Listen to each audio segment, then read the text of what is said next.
All right, I'm going to hit record. All right, so we're recording now, David, so I'll be able to give you this recording. So, Okay. yeah, let me back up here. So, from the front end on your desktop, which is right here, I'm going to hold down the Yes. Shift key, and I'm going to open this.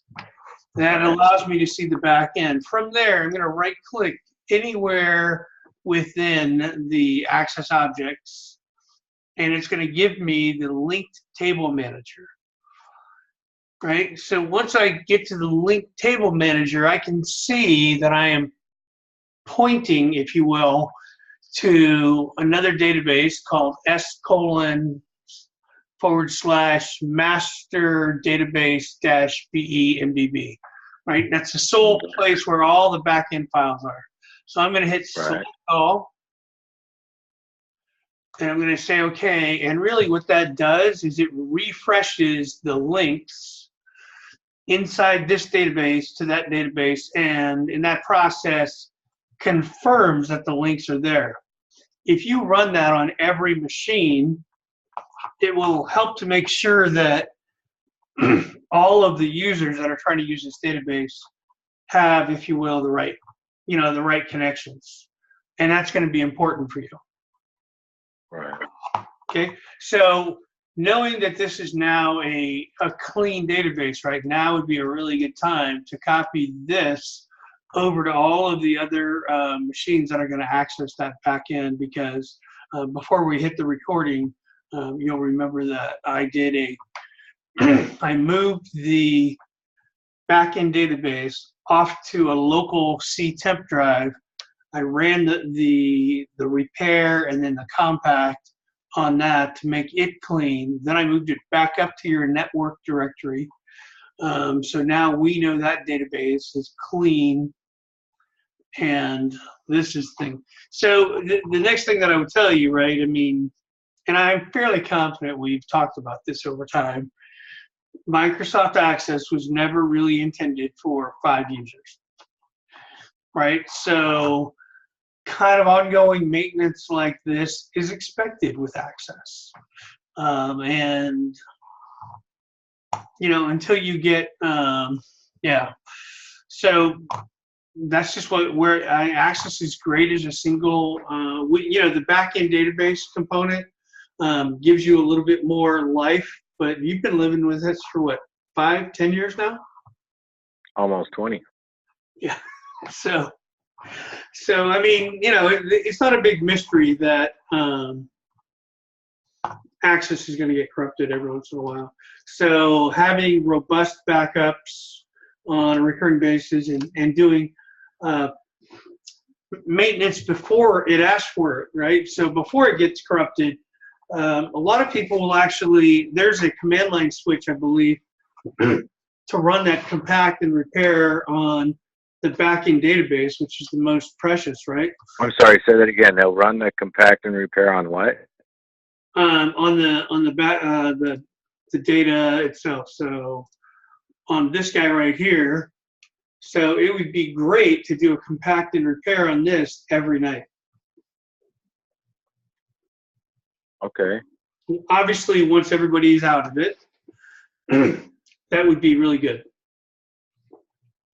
Because then you're before it ever gets, so if you do a backup, and I'm trying to remember the name of the company. Let me, can I use your browser here for a minute? Sure. I can't remember the name of the company. Access Backup Tool. There's a company out there that sells a piece of software that facilitates multi-user access for Access. I don't know if they're still in business, but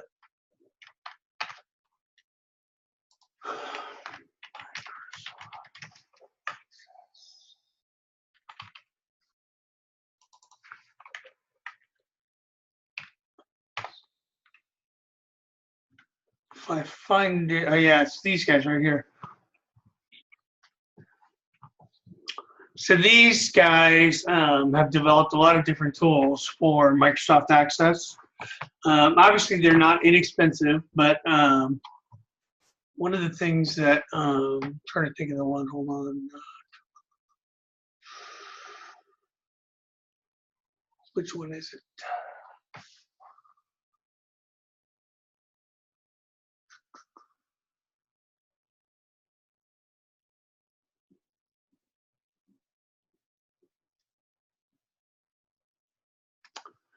I think it's this one. Let me look real quick.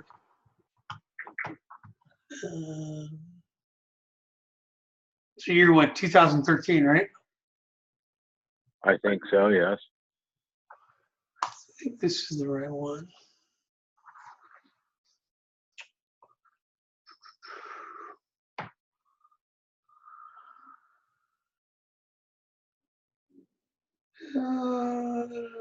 No, it's not the right one.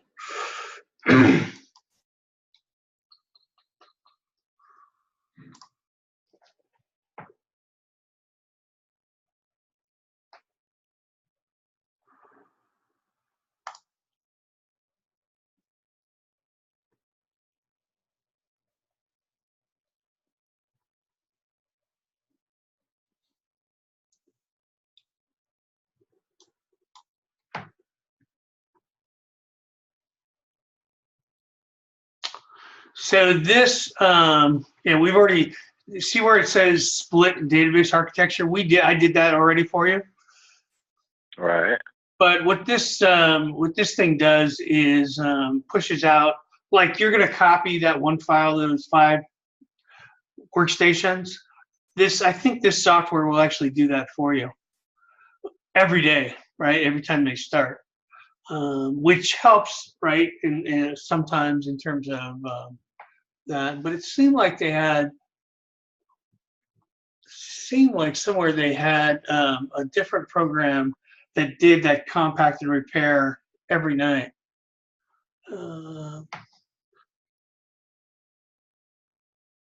I got a question for you. Do I have to move it off of the directory, or can I compact it on the directory? Does it matter? Yeah, no, it's a great question. So it does matter because I know it seems like trite to have to move it back and forth, but network locations always have inherently different permissions, and you're literally, that's what I want. You're taking more risk by trying to compact it over the network, right? Because just the way the bits fly back and forth. Doing it on your local drive, I think you'll find,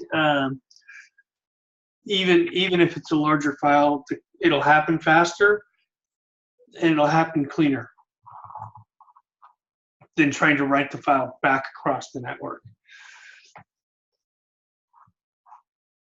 And I mean, the size of your database doesn't take that long to be able to do so. Is it absolutely critical? Maybe not, but it's a good best practice. Right. Okay. Well, I get a sense that you're frustrated with me. I do remember that you told me to do that regularly, and it did fall off the map. It would be great to have something that did it for me automatically. Yeah, would it be appropriate to write a macro to do it, like in Python? Right. Yeah, I don't know Python, but Python basically allows you to just write a series of commands, right? And then and it could even say to do it an hour before my backup every day. Yeah. What are you using for backup these days? I just have a backup drive. It's right here in this cabinet. I swap it out once a week. So I have 2 drives, one off-site and one on-site. Killing me, man. You're so old school. I love it.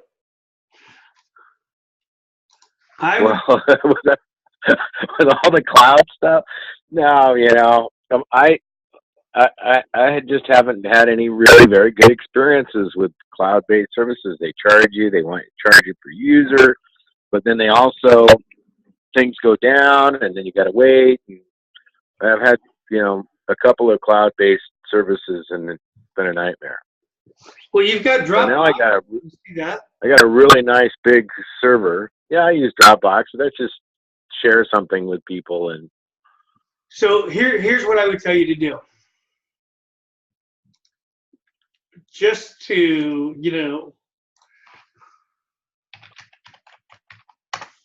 There. Put a copy of your Access database there periodically. And if you can do that as a part of the script, even better. So that basically gives you an offline storage of the database. Okay. It's super small. It's like 3 megabytes, so. Yeah, yeah. I mean, in fact, it's probably still in memory right now. Yeah.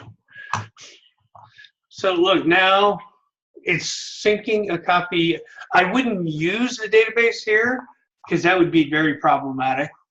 Right. It's really not designed for that. But definitely in terms of having a backup copy of like the front end and the back end, this is a perfect use case for the free version of Dropbox.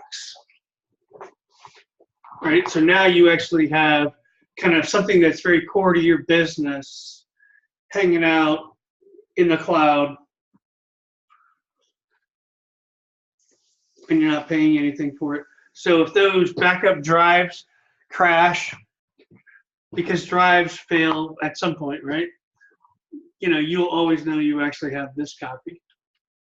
Okay. That's actually the only way I back up my company now. It's through, I actually spread the wealth a little bit because I have a free Microsoft account too. So I'll put some files in that one. Really important ones I put in both places. So they're really distributed in the cloud even.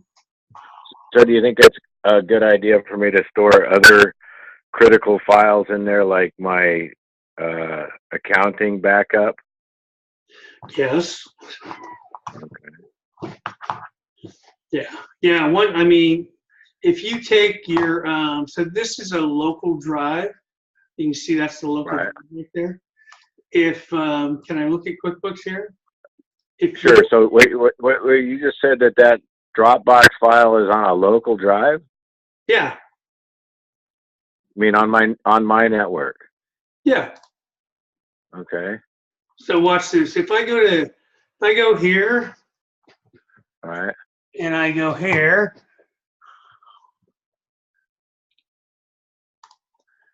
And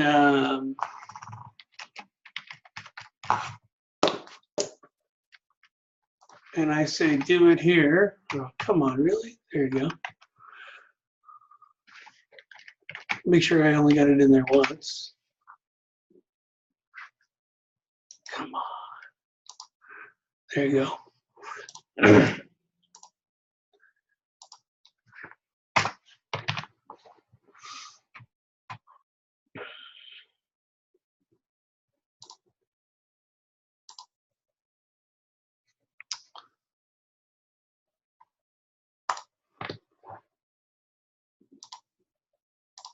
So that's a once a week? Yeah. So once a week, I'm going to dump. This says once a week, go dump a copy of your QuickBooks backup out to the your local drive. You got to put your Windows password in there, the one you log on with. The one I log on with. Yeah. Do you have one? Yeah. Yeah. I log on to my personal desktop. Yes. Okay. Say okay.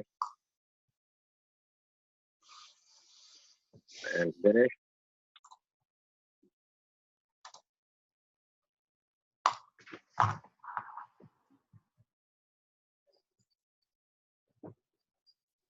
Yeah, it's fine. So it will actually do the backup now, and it'll also schedule it to do it on Sunday. So by pushing the backup file out to this drive, you know, then you'll be able to go find that later. Okay. In the cloud. Right. Okay. All right. So once again, your suggestion is that I do a compact and request on my local hard drive of the back end every day, that I put that current front end on every computer, Yes. and that on everybody's desktop, and that I back up my critical files, at least the critical files, instead of this hard drive on that Dropbox backup folder. And Right. one of the nice things about having a hard drive here is I do have an administrator that works mostly remotely, and he can do anything, he can restore anything or anything like that. But only had to use the restore feature a couple of times on the backups in all the years that I do it, but I do it religiously on Wednesdays, take my hard drive off site and swap it out.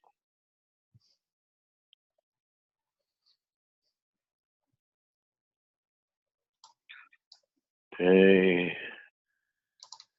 So for some reason I went to the desktop. That's weird. So here's what happens. You see this little icon down here? Where are you pointing? I don't see it. The lower right hand corner. Oh, right. Like that little, so the little blue circle thing is showing you that it's currently taking that local file, the QuickBooks backup, and it's pushing it up to the Dropbox cloud.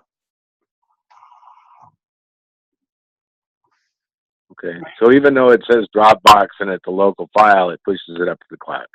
Yeah, and so if I get this out of the way, if I right click on that thing, this obviously will take me directly to your Dropbox, which we already have open over here, right? You can see those files are now up in the cloud. Right. This is the piece of software that moves them between each other. Right. So, and there's settings over here that show you, what is being synced. So like in some cases, like in my case, I push a lot of every picture on my phone goes up to my Dropbox, but I don't want them on my machine anymore. The whole reason I'm putting them up in Dropbox is I don't want them on my phone anymore, and I certainly don't want them on my laptop. So I do selective synchronization. But in your case, it sounds like, syncing everything's going to be easier and more straightforward. But yeah, you can get notifications. There's a whole world of stuff you can do with your simple little Dropbox account.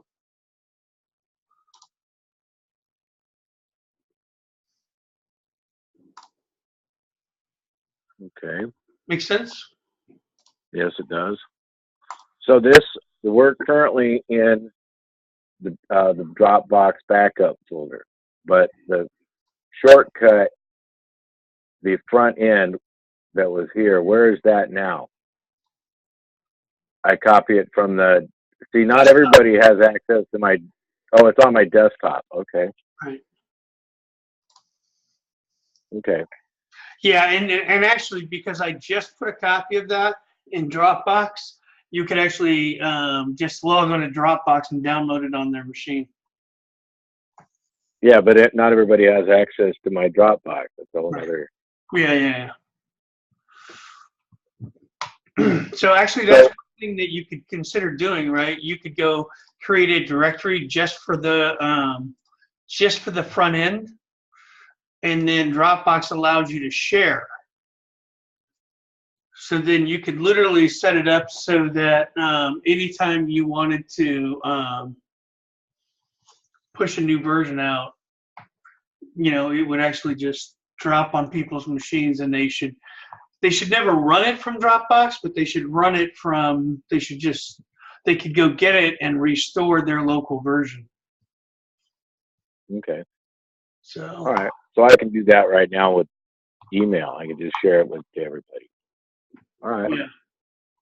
Yeah. Cool. How's QuickBooks treating you? Is that it? How's QuickBooks treating me? Yeah. Yeah, it's all right. It's not great, but it's simple. I'm familiar with it. I've been using it for a long time. What's it not doing for you? Well, that's an interesting question. It's hard to know what something's not doing for me. It's easy to know what it is doing for me. Um, when I switched over to Fishbowl, I lost a lot of reports that I didn't really use anyway, but they were kind of nice, like which were my best-selling products and things like that. They're in Fishbowl, but I'm not as familiar with them yet, so I'm not using them. But I wasn't using them that much anyway. Why do you ask? Huh. Well, should I tell you about what I've been focused on lately? Please. Oh, here, let me steal the screen away from you, and I'll show you what I've been doing lately.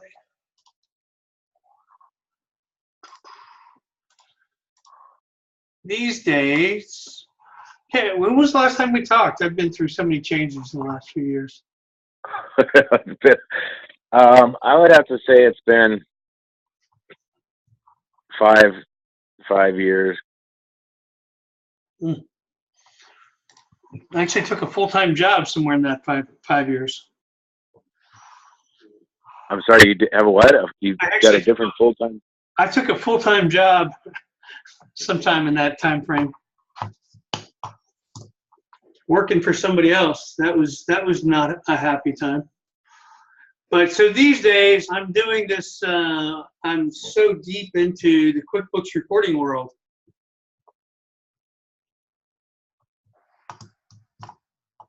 I am doing tons of stuff with QuickBooks and QuickBooks reporting. There's a product out there called Cube that goes and sucks all the information out of QuickBooks and puts it in a database. So I play with that all the time.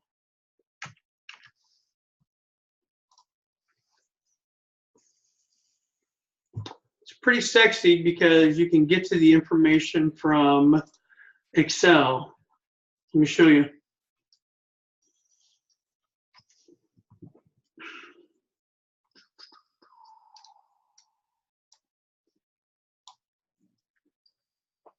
Come on, Excel.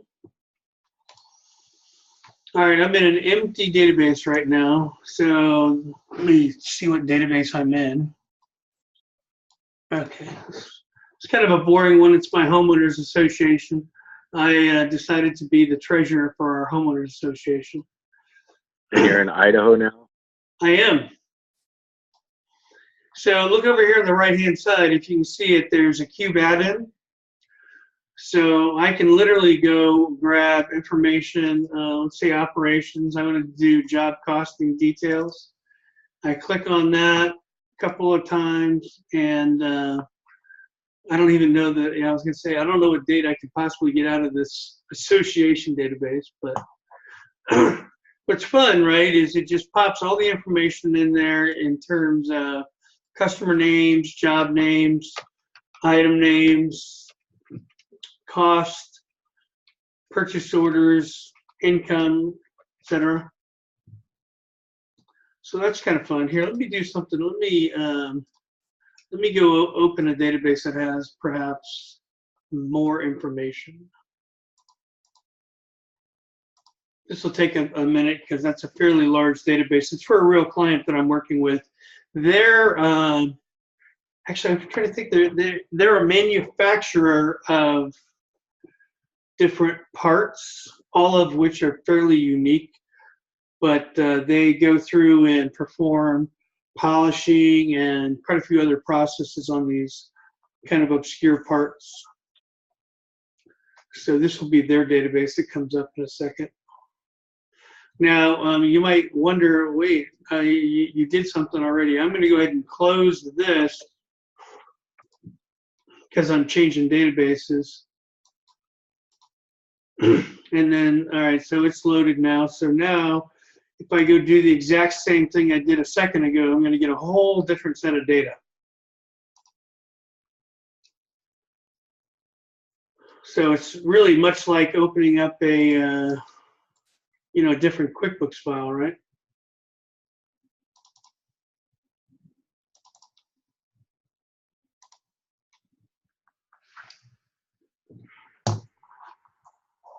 There we go. Yeah, that looks a little more interesting. Real companies instead of homeowners. So then I can just drag and drop stuff out of here. What are these things you're grabbing down here? The open PO amounts? Yeah, like, so let's say I don't have any estimates in here. I can just grab that and take it out.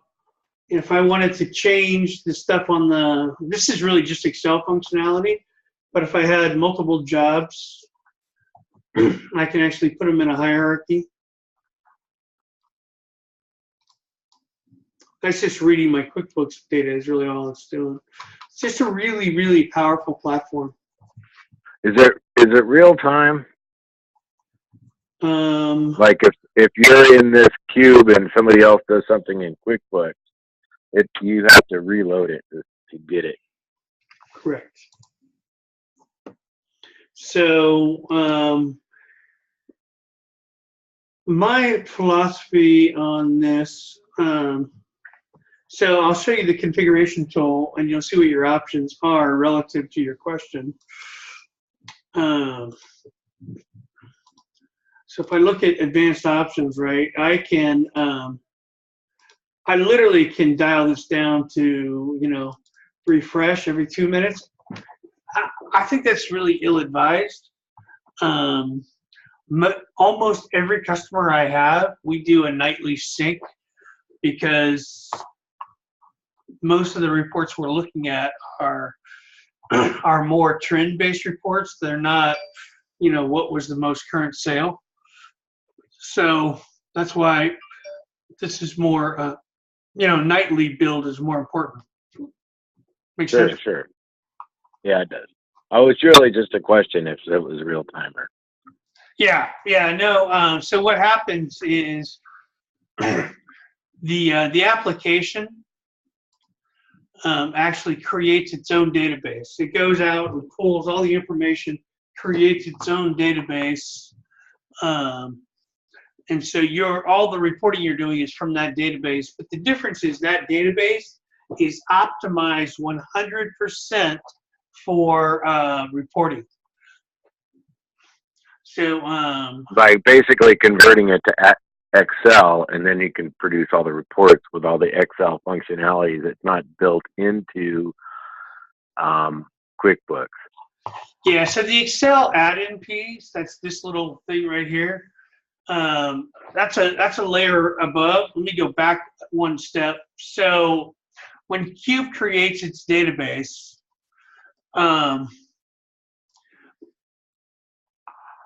instead of pulling in, instead of reporting on invoices, which is actually what you would typically do, Cube takes your invoices, your sales receipts, your purchase orders, and it reformats the data completely. So instead of having to go figure out, oh, I need invoices and purchase orders, it just says, oh, I want to do job cost reporting. Fine, here's your data. So it's a completely different format that it's putting it in. And that's why I say it's optimized for reporting, not for data entry. So QuickBooks organizes their data so you can do data entry. Cube optimizes your data so that you can, you know, research your data easier.